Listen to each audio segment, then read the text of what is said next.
Dog out, so I figured I would start this one just right now because he takes forever sometimes. And I didn't feel like taking him out. So we're moving on to week 2 tomorrow morning of the lock-in, of which the last 2 days I did not lock in at all. I did pretty good yesterday, but then, me and my wife went out for a date, and we haven't had one of those in a long time because of my son, obviously. But we were at some Italian restaurant, and like some legit Italian restaurants, like you're just not gonna, even if you try to get something healthy, like they just can't do it, or it like blows their mind that you asked for something without oil. So you just kind of got to suck it up. And so I did. And then, so there was that. And then even today too, it's like after I have like a day where I'm not completely dialed, then the next day is a little bit more dialed, but still not dialed. And then, it just takes me a day or two to get back the momentum. So hopefully tomorrow we can get back on track. If you like splurge for a couple days, like do yourself a favor, like just don't even weigh yourself in, man. Just try to get like a sick workout or whatever. So that's what I'm gonna do.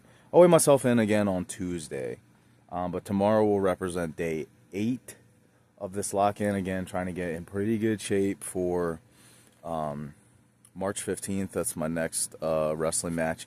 That's versus Big Billy Gold. It's going to be the second time I verse him. Naturally, I won the first one, so not too worried about this one, especially because I'm going to have my manager, Max Mundo, with me. So it's just going to be even easier, bro, to be honest with you.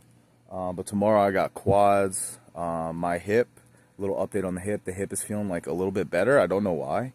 I've just been trying my best to not try to relieve it by bending or stretching, and that seems to help a lot. So hopefully tomorrow I can get down there and start cooking with front squats.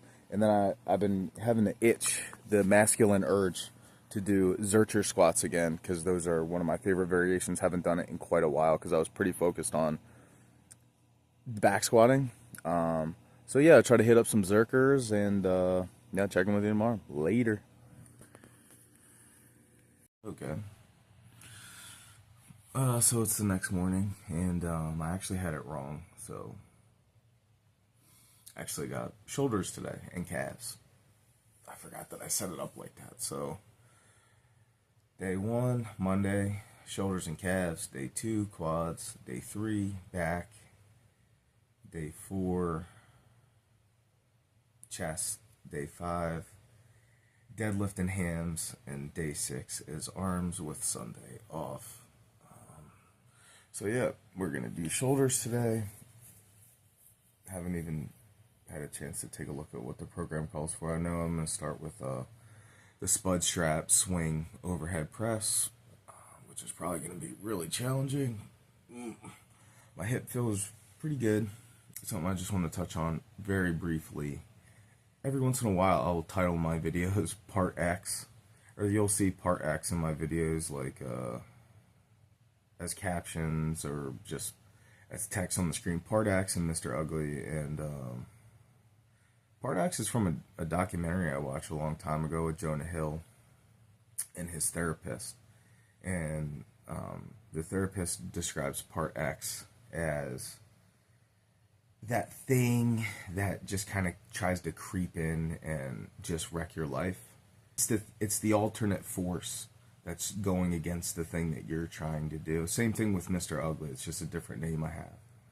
But every once in a while, I'll feel those forces kind of creep in and try to kind of get their hooks into my brain and make me do things that I know really won't benefit me in other ways. Benefit me in any way, really. I think Part X kind of weasels its way into a lot of people's lives and heads, and then it ultimately derails them. The difference with me is that I can feel it when it's happening. I don't like it. It bothers me. But life goes on, and you have to do what you have to do. You can't let it stop you.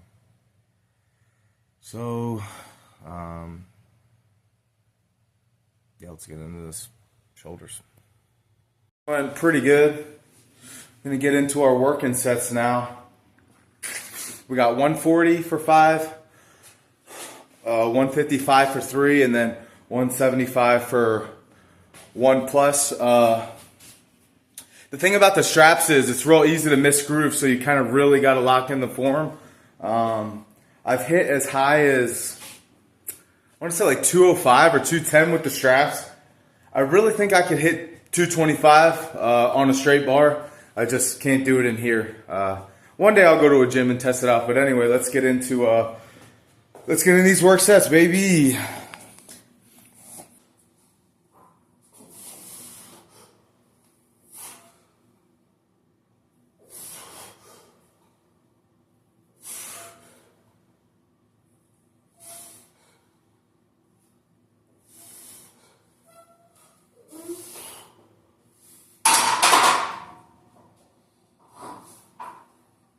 Felt easy. Here we go, set 2, $155 for 3. Trying to do what I can. Sometimes it don't make sense. I never want to say, but I never had a doubt. It's like no matter what I do, I can't convince you for once just to hear me out. So I face away, pretending I'm not. Come on, boy.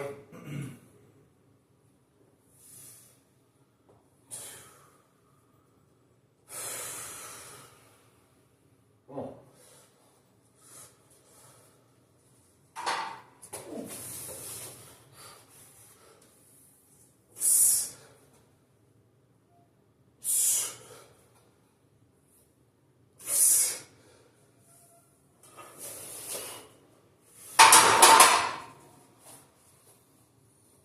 $75 loaded up on the bar. See what the old man can do.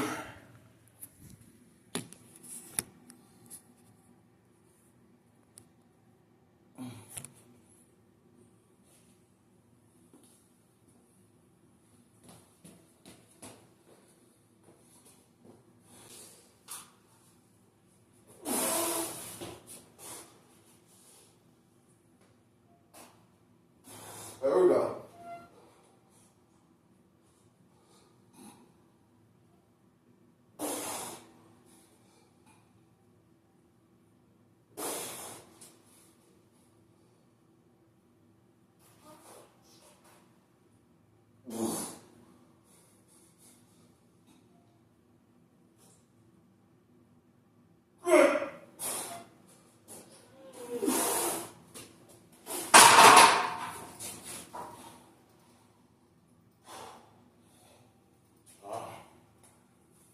As you can see there, the stability is quite an issue.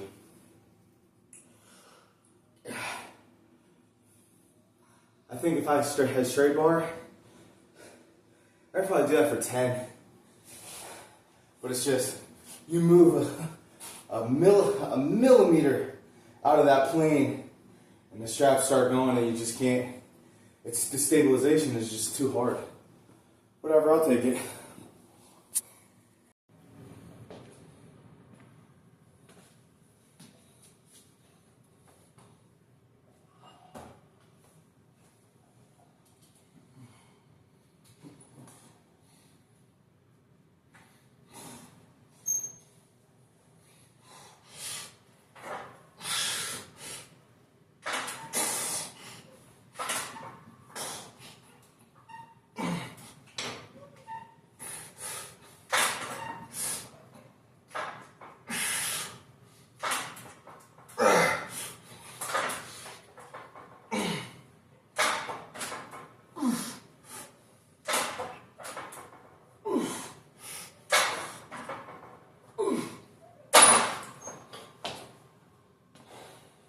All right, so we're doing some supersetting here now that we're moving on to the bodybuilding portion of the workout. So I'm doing power behind the neck. Presses, freaking tweak my dang neck on those first spud strap overhead presses, so that's good. But yeah, we're doing calves on the hack squat and that shoulder press. So let me show you a set of calves here. Pull my calves out for this.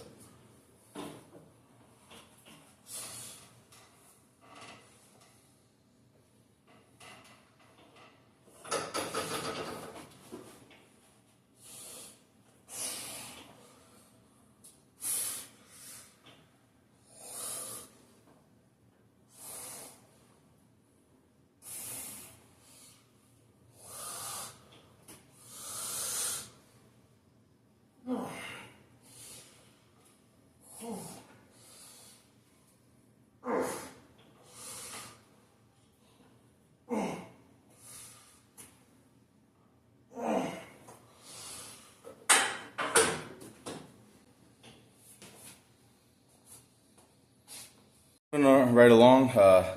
We got, oh God, dumbbell shoulder presses. I'm doing them with the completely vertical 90 degrees, so as you can see, completely vertical.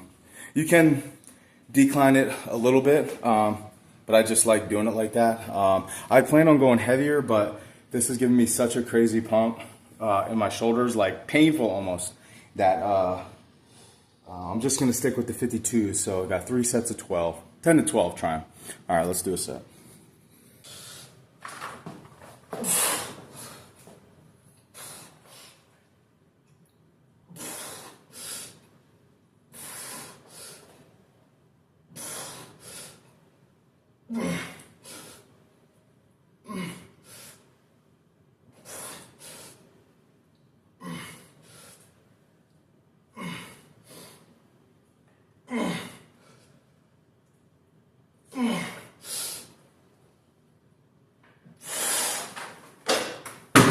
Oh yeah.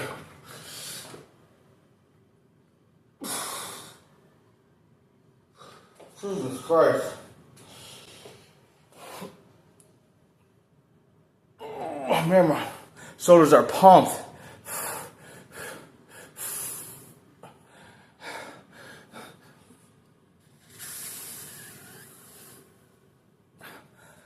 The dumbbell shoulder presses with seated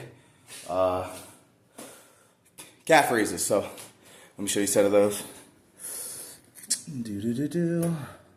That'll do. We'll do a quick untuck. There we go, the calf in all its glory. I'll keep the other one tucked. There we go.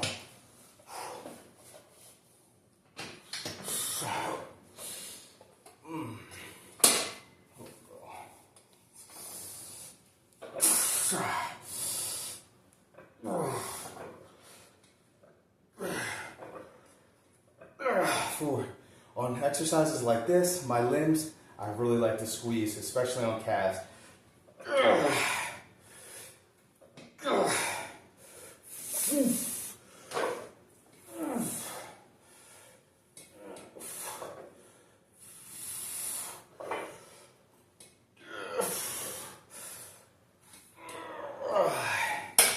Yeah. So, let's take a look at that guy.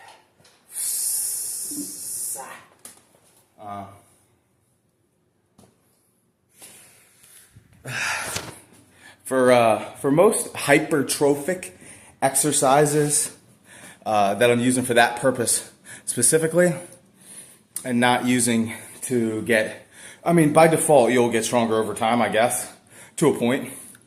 But as you can see, like my strength work, I'm not getting so much of a pump out of that strength work. It's like I'm just squeezing and grinding, and then when I can't do it, I can't do it.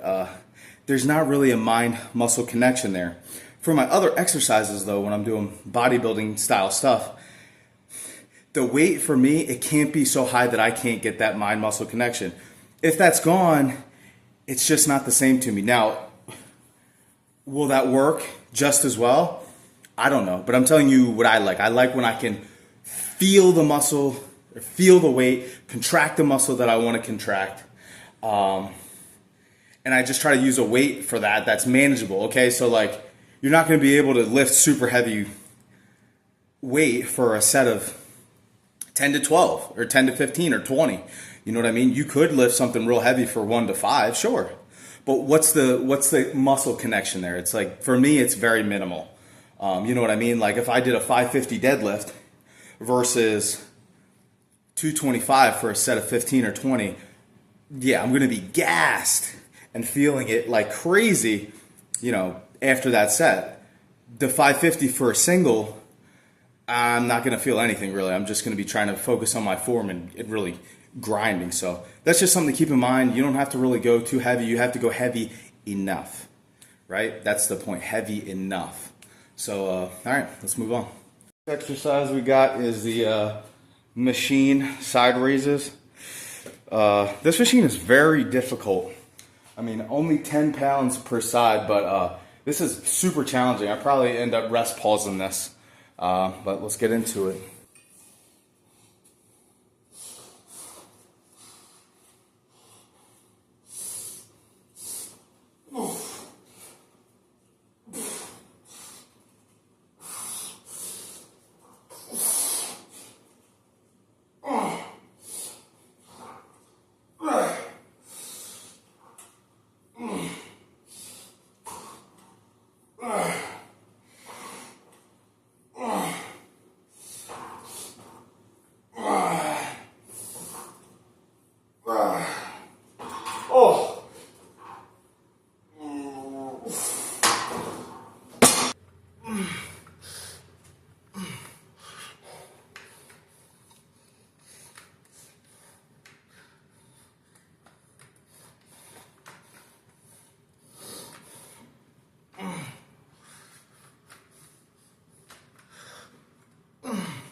Oh, my boy. Oh, my God.